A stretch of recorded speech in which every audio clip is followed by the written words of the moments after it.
Hello दोस्तों, आप सभी का स्वागत है हमारे अपने यूट्यूब चैनल कंप्यूटर सिटी में। तो आज हम आपके लिए एक और नया जॉब लेके आ गए हैं। जो हम लोग डेली अपडेट्स लाते हैं वो उसके लिए एक और नया जॉब ले आए हैं। यदि आप डेली अपडेट चाहते हैं तो हमारे चैनल को सब्सक्राइब करके रखिए, आपको डेली अपडेट मिलते रहेगा। हम लोग रोज नया एक जॉब के बारे से रिलेटेड डिटेल्स लेके आते हैं जो आपके लिए फायदेमंद होने वाली है। देखो, इसमें हम लोग जो आज लेके आए हैं वो कौन सा जॉब है, ये हमारा बैंक ऑफ बड़ौदा से रिलेटेड आपका जॉब है। जो उसमें टोटल पोस्ट, वेरियस पोस्ट हमारा 4000 है, जो किससे हमारा बैंक ऑफ बड़ौदा से रिलेटेड आपका जॉब है, जो ग्रेजुएट पास स्टूडेंट के लिए है। तो चलिए इसको स्टार्ट करते हैं। इसमें हम लोग आगे बढ़ना इसको देखते हैं, ठीक है। तो 1 मिनट, फिर उसके बाद इसमें आगे बढ़ते हैं हम लोग। ये चलो इसमें आगे बढ़ते हैं हम लोग। देखो, सबसे पहले इसमें देखते हैं इंपॉर्टेंट डेट्स करके। तो इंपॉर्टेंट डेट्स क्या है हमारा, इंपॉर्टेंट डेट्स क्या है, ये ऑनलाइन अप्लाई चालू कब से हुआ है। देखो, online registration of application start जो है 19/2/25 से इसका स्टार्टिंग है, जो अभी अभी स्टार्टिंग हुआ है। तो ये चीज आप ध्यान रखना, ये कब से चालू हुआ है, 19/2/2025 से। इसका लास्ट डेट कब है, 11/3/2025, मतलब 11 मार्च 2025 तक इसका लास्ट डेट है। तो ये चीज इसको ध्यान रखना कि दो चीज हमने देखा कि क्या इसका फर्स्ट स्टार्टिंग डेट है 19 और इसका लास्ट डेट है 11 मार्च करके इसमें, ठीक है। और इसमें देखते हैं आगे ये, तो इसमें ये देख लेते हैं आप, ये क्वालिफिकेशन क्या रहने वाला है इसमें। देखो, ये क्वालिफिकेशंस क्या रहने वाला है इसमें, कैंडिडेट रजिस्टर्स। अब देखो, एज जो रहेगा, मिनिमम एज जो रहेगा आपका 20 ईयर और मैक्सिमम एज रहेगा आपका 28 ईयर्स करके।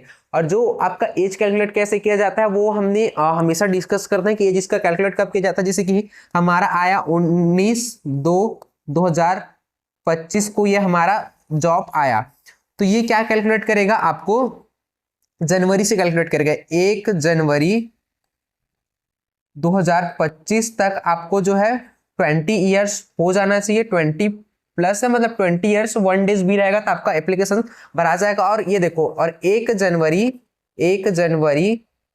2025 आपका 28 प्लस नहीं होना चाहिए, वो इसमें अप्लाई कर सकते हैं। ये चीज इसमें दिया गया है। फिर इसमें जो एजुकेशन क्वालिफिकेशंस क्या मांगा गया है वो देखो, तो graduation degree in any discipline. Graduation degree मतलब एनी डिसिप्लिन, मतलब आपको कोई भी कैंडिडेट जो है बीए किया है, बीए या बीएससी किया है या बीकॉम किया है या बीटेक किया है, वो इसमें अप्लाई कर सकता है। एनी कोई भी डिसिप्लिन से रहेगा तो वो इसमें अप्लाई कर सकता है, बस उसका ग्रेजुएशन कंप्लीट होने चाहिए। अब देखो, ये जो हमारा जॉब है वो ट्रेनिंग पीरियड में रहने वाला है। पहले आपको 12 मंथ्स का ट्रेनिंग दिया जाएगा, उसके बाद इसका आपको पोस्टिंग मिलेगा। देखो, 12 months on the job training period. अब जॉब ट्रेनिंग पीरियड में आपको सैलरी भी प्रोवाइड किया जाएगा, ये नहीं कि आपको सैलरी नहीं दिया जाएगा, आपको ट्रेनिंग पीरियड में भी सैलरी दिया जाएगा। तो ये सैलरी कितना दिया जाएगा वो हम लोग आगे डिस्कस करेंगे। तो ये चीज हमने क्लियर किया कि इसका क्वालिफिकेशंस क्या है और इसका ड्यूरिंग ऑफ ट्रेनिंग क्या है ये चीज। फिर नेक्स्ट इसमें चलते हैं कि आपका जो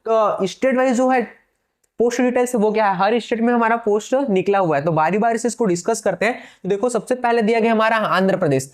हम लोग टोटल वैकेंसी को देखेंगे, इसमें आपको फुल नोटिफिकेशंस को रीड करना है तो हमारे डिस्क्रिप्शंस में आपका इसका पीडीएफ मिल जाएगा, वहां से इसको डाउनलोड करके आप फुल जो नोटिफिकेशन है उसको पढ़ सकते हैं। तो देखो, आंध्र प्रदेश में कितना दिया गया है, 59 वैकेंसी है। असम में दिया गया है आपको 40 है। बिहार में देखा जाता है 120 है। अब देखते हैं इसमें सबसे हाईएस्ट कौन में है।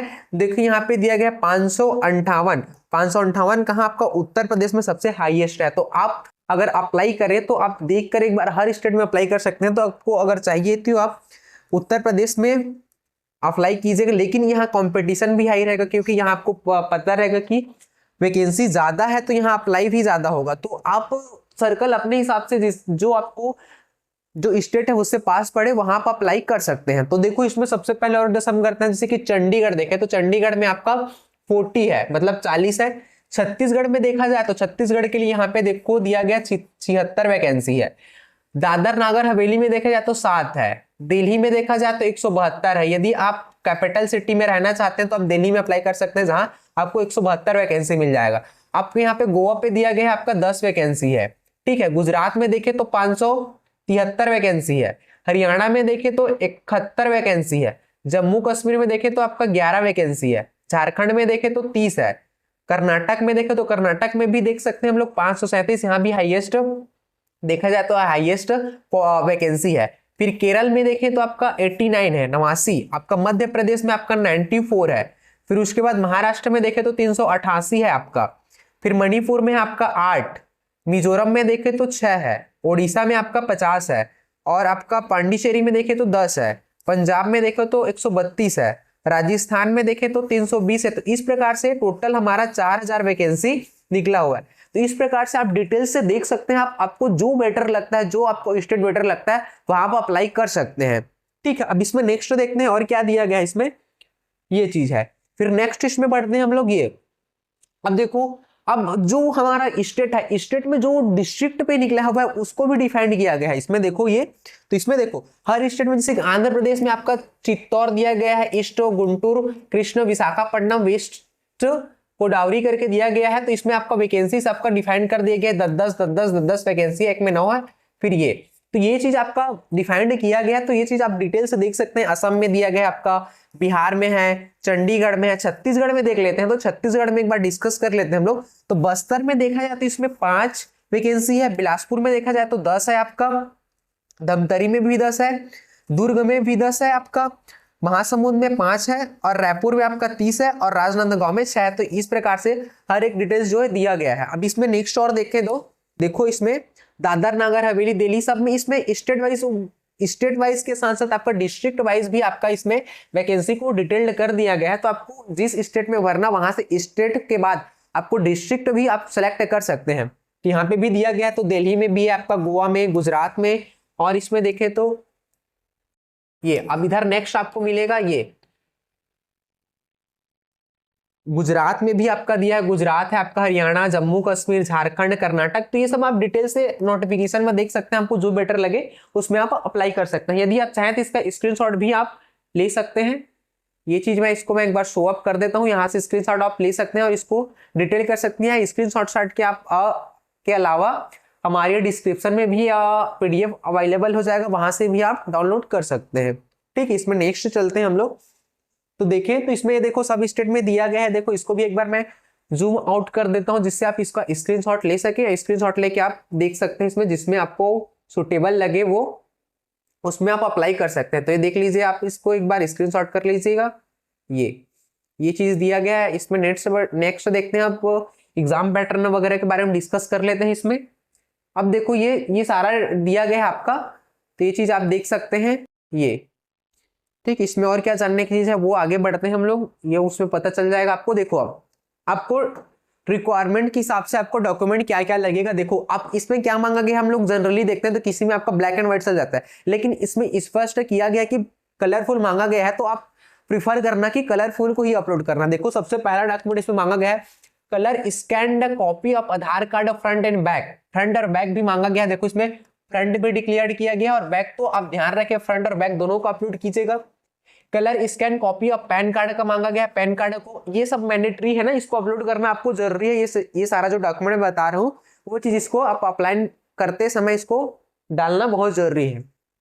इसमें तीसरा दिया गया आपका valid personal email ID, mobile number, colour passport size photo चाहिए आपको, कलरफुल होना चाहिए, colour scan 10th marksheet, 12th marksheet, colour copy of degree marksheet. अब जो हम लोग कॉलेज पास आउट का जो डिग्री रहेगा वो चीज को आपको 3 ईयर का इसमें अप्लाई करना पड़ेगा। ठीक है, फिर उसके बाद इसमें colour scan copy of saving passbook करके मांगा गया है। तो इसमें आप अपना बैंक अकाउंट का स्कैन करके इसको अपलोड करना है। फिर उसके बाद colour scan copy of signature, आपको सिग्नेचर भी आपका कलरफुल होना चाहिए, ये चीज आप ध्यान रखना। ठीक, ये चीज इसमें दिया गया है। इसमें और क्या देखते हैं, ये चीज आपको इसमें टोटल 10 डॉक्यूमेंट मांगा गया है। 10 डॉक्यूमेंट को आपको अपलोड करना जरूरी है, तो ये चीज आप ध्यान रखना। फिर इसमें देख लेते हैं और क्या चीज है हमारा ये। अब इसमें नेक्स्ट चलते हैं और क्या है हमारा ये देखते हैं। अब देखो हमारा एग्जाम पैटर्न क्या होने वाला है, इसमें सिलेक्शन बेस से क्या होगा। तो देखो हमारा ऑनलाइन एग्जामिनेशन होगा, जो हमारा होता है CBT, वैसे इसमें भी ऑनलाइन एग्जामिनेशन होगा। अब इसमें क्या मांगा गया वो देखो। तो सबसे पहले आपका जनरल फाइनेंशियल अवेयरनेस जो होगा आपका 25 नंबर का, क्वांटिटी ऑप्टिव्स मतलब मैथ और रीजनिंग रहेगा आपका, ये आपका 25 नंबर का, कंप्यूटर नॉलेज रहेगा आपका 25 नंबर का, और जनरल इंग्लिश रहेगा आपका 25 नंबर का। तो टोटल आपका एग्जाम होगा 100 क्वेश्चंस का।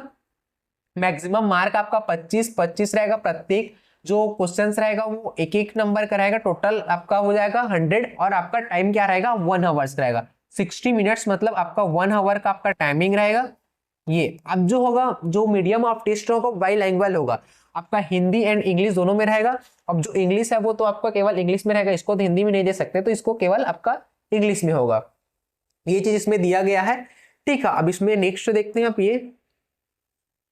ये अब इसमें उसके बाद आपका होगा आपका डॉक्यूमेंट वेरिफिकेशन। देखो यहाँ पे दिया गया है डॉक्यूमेंट वेरिफिकेशन करके, तो आप एग्जाम क्वालिफाई करते हैं तो उसके बाद आपका डॉक्यूमेंट वेरिफिकेशन होगा। तो इस प्रकार से इसमें जनरली जो इंस्ट्रक्शन दिया गया है वो हमने डिस्कस किया। अब इसमें नेक्स्ट चलते हैं हम लोग ये। अब देखो इसमें अब जिस स्टेट में हमें अप्लाई करना है उस स्टेट का हमें लैंग्वेज भी नॉन होना चाहिए, मतलब हम उस लैंग्वेज से हमें आना चाहिए, तब उसमें हम अप्लाई कर सकते हैं। अब इसमें देखो दिया भी गया है कि आंध्र प्रदेश में आपको कौन सा लैंग्वेज, आंध्र प्रदेश में यदि आप अप्लाई करते हैं तो उसमें क्या लैंग्वेज होना चाहिए, आपको तेलुगु आना चाहिए या फिर उर्दू आना चाहिए। असम में आप अप्लाई करते हैं तो असम का जो लैंग्वेज है वो असम, बंगाली और बोडो तीनों में से कोई एक आना चाहिए। बिहार में अप्लाई करते हैं तो हिंदी और उर्दू दोनों चल जाएगा। यदि आपको केवल आपको हिंदी ही आती है तो आप इसमें अप्लाई कर सकते हैं। ये उर्दू आना ही कंपलसरी नहीं है इसमें। चंडीगढ़ में देखें तो हिंदी या पंजाबी आएगा आपका। छत्तीसगढ़ में आप अप्लाई करने चाहते हैं जिसको हिंदी को है वो प्रॉपर इसमें हिंदी मांगा गया। और किसमें मांगा गया, आपका दिल्ली में प्रॉपर आपका हिंदी बस मांगा गया है। और देखें तो इसमें हिंदी एंड पंजाबी आपका हरियाणा में मांगा गया है। इसमें और देख लेते हैं प्रॉपर हिंदी कहाँ मांगा गया है, आपका मध्य प्रदेश में मांगा गया है। देखो ये मध्य प्रदेश में आपको प्रॉपर हिंदी आती है तो यहाँ भी आप अप्लाई कर सकते हैं। और देखें तो इसमें प्रॉपर उत्तराखंड में कर सकते हैं, उत्तराखंड में प्रॉपर आपका हिंदी मांगा गया है। तो इस प्रकार से देख सकते हैं इसमें आपको गोवा में आपको कोंकणी भी आना चाहिए, गुजरात में डालना है तो आपको गुजराती आना चाहिए, जम्मू कश्मीर में उर्दू या हिंदी, झारखंड में अप्लाई कर रहे हैं तो हिंदी या संथाली आना चाहिए आपका, कर्नाटक में कर रहे हैं तो आपका कन्नड़ा आना चाहिए, केरल में कर रहे हैं तो आपको मलयालम आना चाहिए, आप महाराष्ट्र में अप्लाई करेंगे तो आपको मराठी आना कंपलसरी है, मणिपुर में कर रहे हैं तो आप मणिपुरी या इंग्लिश होना जरूरी है, मिजोरम में आपको मिजो होना चाहिए, उड़ीसा में आपका ओडिया आना चाहिए, यहाँ पे देखो पांडिचेरी में आपको तमिल आना चाहिए। तो इस प्रकार से इसमें दिया गया पंजाब में, राजस्थान में, तमिलनाडु में, तेलंगाना में, उत्तर प्रदेश में। तो ये चीज आप देख के आप अप्लाई करना, जो आपको लैंग्वेज नोन है उसके हिसाब से आप इसमें अप्लाई करना, ताकि आपको फॉर्म रिजेक्ट ना हो और आपका फॉर्म एक्सेप्ट हो और आप एग्जाम दिला सके। ठीक है, इसमें आप नेक्स्ट देखते हैं। अब आपको जो ट्रेनिंग पीरियड रहेगा उसमें आपको सैलरी कितना प्रोवाइड किया जाएगा। तो जो मेट्रो या अर्बन ब्रांचेस से रहेंगे, जो मेट्रो मतलब जो सिटी ब्रांचेस रहेंगे, उनको स्टाइफन दिया जाएगा पर मंथ आपको 15,000 रुपए दिया जाएगा। और जो रूरल मतलब ग्रामीण क्षेत्र से रहेंगे उनको दिया जाएगा पर मंथ आपको 12,000 रुपए। कितना, इसमें आपको रहेगा 15,000 रुपए दिया जाएगा जो सिटी एरिया से रहेंगे, और जो रूरल एरिया से रहेंगे उनको 12,000 रुपए का स्टीफन दिया जाएगा। मतलब आपको ट्रेनिंग पीरियड के दौरान आपको इतना सैलरी पर मंथ के हिसाब से प्रोवाइड किया जाएगा। तो इस प्रकार से हम लोग ने देखा कि इसका स्टीफन क्या है करके। और फिर नेक्स्ट इसमें देखते हैं अब इसमें आगे बढ़ते हैं नेक्स्ट। अब इसमें देख लेते हैं और हम ये देखो अब जो है हमारा फीस क्या लगेगा इसमें, तो देख लेते हैं। इसमें जनरल फीस जो ओबीसी के लिए, पीडब्ल्यू के लिए और एसटी एससी के लिए, तो इसमें देखें हम लोग पर्सन विद बीच मार्क मतलब पीडब्ल्यू के लिए जो एप्लीकेशन फीस लगने वाला है वो 400 रुपए प्लस इसमें जीएसटी इंक्लूड है। नेक्स्ट इसमें जो एसटी और एससी के लिए देखें, एसटी और एससी के लिए देखें तो इसमें आपका मांगा गया आपको 600 रुपए आपका रजिस्ट्रेशन फीस लगेगा, प्लस इसमें इंक्लूड है आपका जीएसटी करके। ठीक है, इसमें एक और चीज आपका जनरल और ईडब्ल्यूएस और ओबीसी के लिए आपका है इसमें 800 रुपए रजिस्ट्रेशन फीस है। मतलब आप जो अप्लाई करना जाएंगे तो वहां आपको इतना फीस पेमेंट करना पड़ेगा। तो इस प्रकार से हम लोग ने देखा इसका फीस स्ट्रक्चर। इसमें और आपको देखा जाए तो और क्या जानने वाली चीज हम लोग देख लेते हैं इसमें। और इस प्रकार से हमने डिस्कस किया इसमें, और जो जानने वाली चीज था वो सबने हमने डिस्कस कर लिया। तो इस प्रकार से आप जो बैंक ऑफ बड़ौदा में जो निकला हुआ है ट्रेनिंग पीरियड का जॉब, उसमें आप अप्लाई कर सकते हैं। और आप डेली जॉब को अपडेट चाहते हैं तो हमारे चैनल को सब्सक्राइब करके रखिए, जिससे आपको डेली अपडेट मिलते रहेगा। Thank you.